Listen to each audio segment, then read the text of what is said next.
Give the call to the honourable member for Indi. Thank you, Mr Speaker. My question is to the Minister for Climate Change and Energy. Under the government's safeguard mechanism, big polluters will seek to offset emissions by purchasing ACCUs from farmland. But farmers say this could lock up productive land and it relies on the availability of credits they need to inset their own emissions for carbon neutrality and avoid hefty tariffs on international markets. How will the safeguard mechanism work if it can't rely on offsets from agriculture? I give the call to the Minister for Climate Change and Energy. Well, thanks very much, Mr Speaker. I thank the honourable member for her question and recognise her leadership on matters of climate in the regions and climate in agriculture.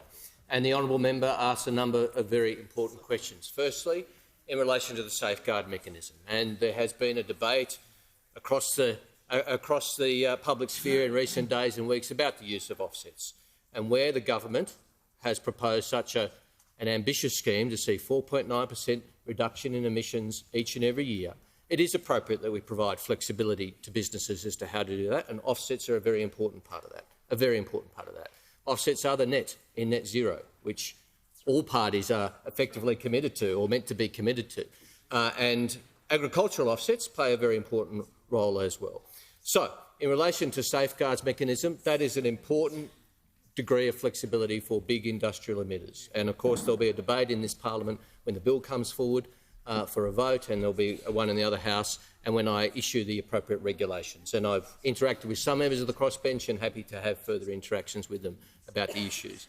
In relation to insetting and the proposal and the concept that the honourable member refers to, I am aware of that proposal and that concept.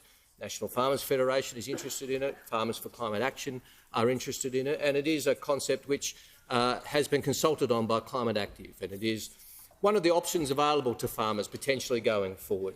I would remind the honourable member in the House of the existence of the Farmers Carbon Offset Scheme by the government, the $20 million in funding over 4 years to provide farmers and agriculturalists with all the information and best detailed advice that they could possibly access, to give them the choices, informed choices that they can make to ensure that they are maximising their involvement in a way that they choose to.